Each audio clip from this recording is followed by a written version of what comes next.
김병로 사법원장은 놀랍게도 이태영을 판사로 추천을 했었습니다. 그렇지만 그녀는 판사로 임명될 수 없었어요. 왜냐하면 여자 판사는 아직 시기상조다. 또 야당 정치인의 부인을 판사로 임명할 수 없다. 해서 그녀는 판사 임명이 되지 못했습니다. 하지만 포기할 그녀가 아니죠. 그녀는 이후 여성의 눈물을 닦아주던 무료 법률 상담소를 개설하게 됩니다. 우리나라 최초의 여성 변호사가 된 거죠.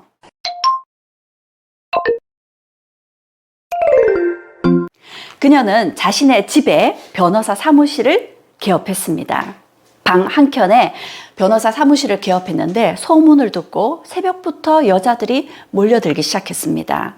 여자들의 상담은 대부분이 남편의 폭력, 그리고 외도, 이러한 것들이었습니다. 우리 집에다 사무소를 열었는데 안방, 건너방, 마루방 모두 우는 여자만 하루 종일 앉아 있으니까 이런 불쌍한 여성만 계속해서 오니까 그땐 정말 아찔했답니다. 여성들의 사연을 들어보면 하나같이 안타까운 사연들 뿐입니다. 그녀들에게 법률 상담을 해주고 변호사 비용을 받아야 되는데 돈을 벌기는커녕 우는 여성들을 달래주고 법률 상담을 해주고 점심 저녁을 먹여줘야 되고 갈 때면 차비까지 쥐어줘야 될 정도로 안타까운 여성들 뿐이었습니다. 이렇게 법률 사무소를 운영하는 걸로는 한계가 있었죠. 그래서 그녀는 좀 더 적극적으로 여성 법률 상담소를 개설하고 불쌍한 여성들을 위해서 무료 법률을 하기 시작했습니다. 당시 여성들은 남편에게 맞고 쫓겨나도 돈 한 푼 받지 못하였고 이혼하면 친권도 없이 자식을 포기해야만 했습니다. 출가한 딸은 상속조차 받지 못했고요. 변호사 사무실 앞 골목에는 매일 여성들의 울음소리가 들렸습니다. 그러던 중 굉장히 중요한 사건이 있었습니다. 그녀를 전국적으로 알리게 된 사건이었습니다. 안여인 간통 사건입니다. 안씨성을 가진 여인의 남편은 차관까지 지낸 고위 공무원이었습니다. 그런데 그녀의 남편이 외도를 저지르더니 환갑을 바라보는 나이에 그 외도한 여성과 살겠다고 자신의 조광지처에게 간통 혐의를 뒤집어 씌워서 이혼 소송을 제기했던 겁니다. 안여인은 이태영 변호사를 찾아와서 하소연을 했어요. 그리고 지난 30년간의 자신의 결혼 생활을 다 들려주었습니다. 안여인의 남편은 안여인과 결혼하기 전에 이미 아이가 있었어요. 그런데 그 사실을 숨기고 처녀였던 안여인과 결혼을 했습니다. 그리고 결혼한 이후 남편은 승진을 거듭하면서 그때마다 외도를 일삼았어요. 그리고 외도에서 낳은 딸을 부인의 허락도 없이 호적에 올렸습니다. 그리고는 자신이 외도하는 여인과 살겠다고 조광지처를 간통 혐의를 뒤집어 씌워서 이혼 소송을 제기했던 거죠. 그녀와 간통을 저질렀다고 증언을 한 남자는 숨선생이었는데 5년 전 그녀와 사통했다고 이렇게 증언을 한 겁니다. 사실은 그녀의 남편이 모두 조작한 일이었습니다. 안씨 여인으로부터 30년간의 결혼 생활을 들었던 이태영 변호사는 안여인의 무고를 믿었죠. 그래서 안여인을 위한 변호를 적극적으로 하기 시작했고 이 일은 국내에 큰 이슈가 되었습니다. 10번이 넘는 공판 때마다 새벽녘부터 수많은 여인들이 몰려들기 시작했습니다. 이러한 사정을 가진 여인들이 그만큼 많았던 거죠. 방청석에는 수많은 여인들이 몰려들어와서 이태영 변호사가 안씨 여인을 변호할 때마다 방청석에서는 서러운 여인들이 눈물을 흘리면서 뜨거운 박수를 보냈습니다. 그리고 드디어 이 사건은 피고 안여인의 무죄 판결을 받아냈습니다. 남편과 모의한 사람들이 자신들이 모의했다는 걸 다 이실직고했거든요. 그렇게 안여인이 30년간 참고 살아야 했던 이유는 모두 법 때문이었습니다. 여성에게 불평등한 법 때문이었죠. 이런 여인들의 하소연을 들어주면서 무료 법률 상담소를 운영해갔고 상담 자료들은 엄청나게 쌓여갔습니다. 그럼 그녀는 한편 이런 여성들의 불평등한 법을 개정하고 그러기 위해서는 많은 여성 법조인이 나와야 되겠다는 생각에 그녀는 1963년부터 모교였던 이화여전에서 법학 교수로 활약을 했습니다. 이화여전 법학 교수로 있으면서 우리나라 최초로 대학에서 모의 법정을 연 사람이 이태영 변호사이기도 했습니다. 그리고 그녀는 이화여전 100주년이 되는데 학생들 앞에서 이렇게 연설했습니다. 힘겹게 최고 학부에 진학한 6만 명의 여성은 지금 어디에 있습니까? 인격을 도야하여 국가와 인류 발전에 공헌할 수 있는 지도자, 여성을 양성하는 것을 목적으로 한다. 이것이 이 학교의 교육 취지이지 않나요? 알았어요? 몰랐어요? 몰랐으면 멍청이고 알고 있었으면 죄인입니다. 이렇게 졸업생들, 재학생들에게 호통을 쳤습니다. 그런 그녀는 국내 못지않게 해외에서도 명성을 떨치고 있었습니다. 1975년에는 아시아의 노벨상이라는 막사이사이 상을 받았습니다. 그리고 세계 곳곳을 다니면서 우리나라의 여성의 지위를 알리고 그 여성의 지위를 회복하는 일에 앞장을 섰죠. 제1회 법률을 통한 세계평화상을 받기도 했었고요. 1979년에는 세계에 영향력 있는 여성 5위로 선정되기도 했습니다. 그녀는 불쌍한 여성을 위한 무료 법률 상담소를 운영했지만 이 무료 법률 상담소는 계속 이전을 해야 됐었습니다. 번듯한 내 건물을 가지고 있지 못했기 때문이었죠. 을지로에서 태평로로 옮기고 서소문으로 옮겼다가 다시 퇴계로로 옮기고 제대로 된 여성 법률 상담을 하기 위해서는 이렇게 옮겨 다닐 수만은 없었습니다. 왜냐하면 여성들이 믿고 찾아올 수 있는 내 건물이 필요했던 거죠. 그래서 백인 여성 회관을 건립하기로 합니다. 이 무료 법률 상담소를 꾸준히 운영할 수 있게끔 후원을 해주는 여성 백인들이 20만 원씩 후원을 하면 번듯한 건물을 세울 수 있지 않을까라는 취지에서 후원자를 모으기 시작했는데요. 그게 그리 쉽지만은 않았습니다. 이런 건물을 세우는데 생각보다 돈이 많이 들었던 거죠. 국내에서도 후원을 받고 해외에서도 후원을 받아서 이렇게 백인 여성회관을 1977년에 건립할 수 있었습니다. 백인 여성회관은 백인의 후원을 받겠다고 시작한 것이었지만 여성의 힘으로 모두를 위한 여성회관을 건립하겠다는 이름으로 붙인 것이었습니다. 그렇게 이제 번듯한 여성회관을 가지게 되었습니다. 그리고 여성들의 눈물을 닦아주고 법률적으로 상담해 주는 것만으로는 그녀들의 삶을 바꿀 수 없었습니다. 한계가 있었죠. 그래서 우리 사회의 금기를 깬 가족법 개정에 나서기 시작합니다.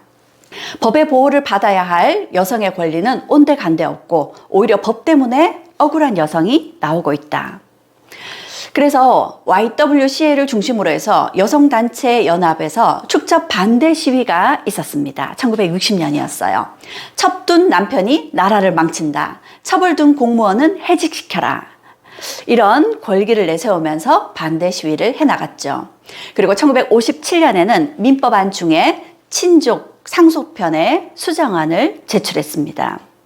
이런 끈질긴 민법 개정안은 쉽게 받아들여지지 않았습니다. 하지만 1958년 일부 가족법이 개정될 수 있었는데 처해 무능력제도 폐지, 부부 재산 별산제가 채택될 수 있었고 배우자 부정 쌍벌제를 적용하게 되었습니다.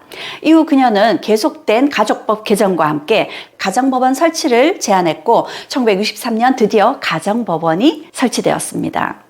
그러던 즈음 1971년 이태영과 정일영 부부의 주택에 큰 불이 났습니다. 정일영은 야당 국회의원이자 이 당시 1971년 박정희 대통령이 세 번째 대통령 후보로 나왔을 때 김대중 후보의 선거운동 책임자였습니다. 이태영 박사는 가족법 개정에 적극적으로 나서던 인물이었죠. 이 두 사람이 살던 집에 불이 났습니다. 불은 방화로 인한 것이었는데요. 조사를 했는데 조사 결과가 기가 막힙니다. 이 집에 고양이가 불을 냈답니다. 고양이가 불씨를 들고 다니면서 곳곳에 불을 낸 거랍니다. 이런 어처구니 없는 조사 결과가 나왔죠. 그뿐만이 아니었습니다. 이 화재의 피해는 엄청났어요. 그 당시 김대중 후보의 선거와 관련된 중요한 문서들이 다 불타버렸고 이태영 변호사가 가족법을 개정하기 위해서 준비해뒀던 자료들도 모두 불타버렸던 겁니다.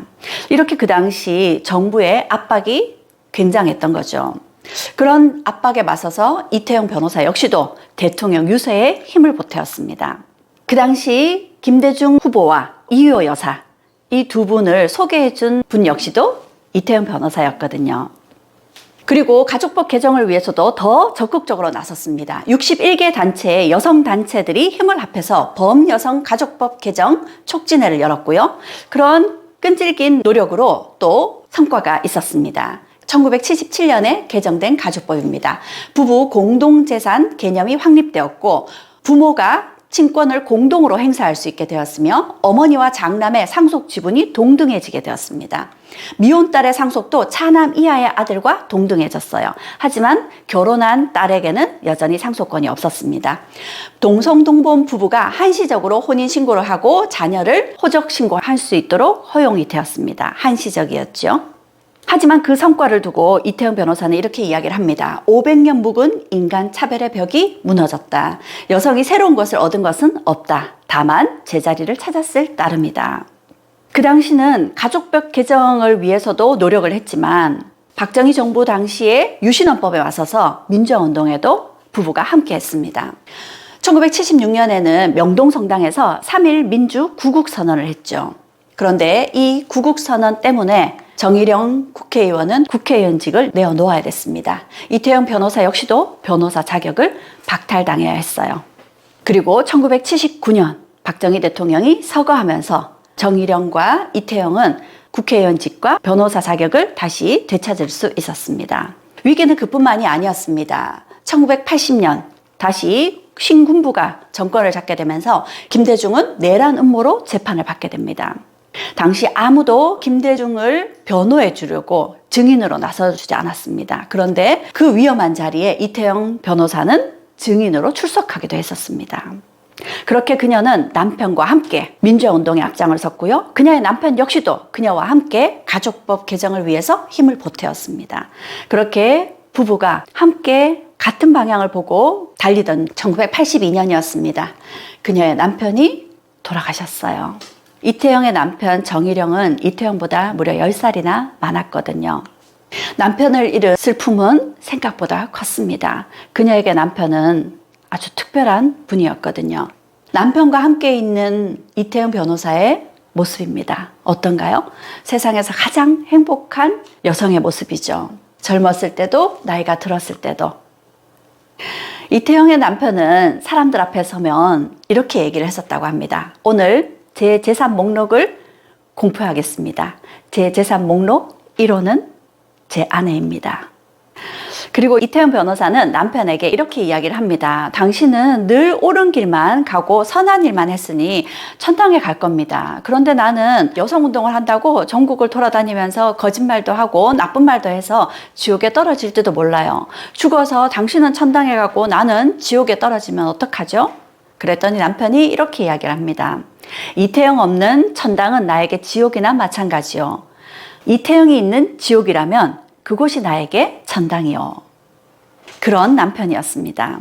이태영은 늘 전국을 돌아다니면서 여성들의 이야기를 듣고 법률 상담을 하느라고 일주일에 반은 새벽녘에서야 집에 들어옵니다. 그런데 집에 들어온 부인에게 남편은 고마워이 하면서 부인을 맞았답니다. 제가 뭐가 고맙습니까? 라고 물으면 밖에 나가서 사고 없이 무탈하게 집으로 돌아와 준 것만 해도 고맙소. 이렇게 얘기하던 남편이었습니다. 그녀에게 남편은 그냥 남편이 아니라 아버지이자 스승이자 같은 길을 가는 친구이자 동지였습니다. 그런 남편을 잃은 슬픔은 컸지만 가만히 있을 수 없었습니다. 그녀에게는 해야 될 일이 있었거든요. 다시 가족법 개정을 위한 여성연합회를 발족했습니다. 그녀는 여성에게 불평등한 이 가족법이 그 근본은 호주제라고 생각했던 거죠. 그래서 호주제, 동성동본 폐지를 위해서 다시 가족법 개정 운동에 나섰습니다. 그녀의 이런 호주제 폐지에 맞서서 유림에서도 반대 시위가 끊임없었습니다. 호주제도 폐지되면 국민 모두 짐승된다. 그녀에게는 온갖 협박의 전화와 편지가 쏟아졌습니다. 하지만 또 성과도 있었습니다. 1991년 호주제 일부가 개정이 되었고 양가 친족의 범위가 남녀가 평등해질 수 있었습니다. 이혼 시 재살 분할 청구권이 자리를 잡게 되었죠. 그리고 드디어 그녀가 원하던 동성동본 금혼이 헌법 불합치 판결이 났습니다. 그게 1997년이었습니다. 그리고 1998년 그녀는 85세의 나이로 돌아가셨어요.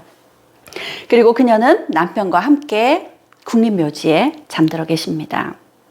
그렇게 그녀가 50년 가까이 노력했던 호주제 폐지는 결국 이루어지지 못하는 듯 했습니다. 그런데 그녀가 1998년 겨울에 돌아가시고 난 이후 1999년부터 거세게 호주제 폐지 운동이 전국적으로 일어났습니다. 드디어 2005년 호주제 헌법 불합치 결정이 났습니다. 그리고 2008년부터는 완전히 호주제가 폐지되고 가족 등록제로 바뀌게 되었죠. 그녀는 이렇게 이야기합니다. 나는 길이 없는 데로 다녔다. 그 길을 만들어 걸었다. 그만큼 가시밭길이었지만 지금 생각해도 가야만 했던 길이었다. 그녀는 여성들에게 이렇게 이야기합니다. 여성들이여, 가다가 벽에 부딪히면 벽을 뚫어서라도 길을 내어라. 그녀의 자서전, 나의 만남, 나의 인생입니다. 그녀가 이런 삶을 살 수 있었던 것은 그녀 주변에 있는 사람들 덕분이었죠. 그녀의 어머니, 그녀에게 변호사의 꿈을 심어준 큰오빠, 그녀의 남편 정일영의 지지 덕분이었습니다. 그리고 그녀가 꿋꿋이 가족법을 개정할 수 있었던 것은 자신을 믿고 의지하는 많은 여성들이 있었기 때문이었죠. 그런데 안타깝게 그녀가 이렇게 멋진 삶을 살았다는 것을 그녀의 어머니에게 보여주고 싶지만 그녀의 어머니는 저 북쪽 땅에 잠들어 계십니다. 그리고 그녀에게 변호사의 꿈을 심어줬던 그녀의 아버지 같은 큰오빠는 한국전쟁 때 피랍되어서 생사조차 알 수 없었습니다. 이태영의 삶은 용기 있는 변론이었습니다. 그것을 가능하게 한 것은 그녀를 의지하고 지지하는 사람들이 있었기 때문이라 생각합니다. 여러분을 의지하고 지지하는 사람들을 떠올리면서 자신을 위해 그리고 세상을 위해 용기 있는 변론을 시작해 보십시오. 감사합니다.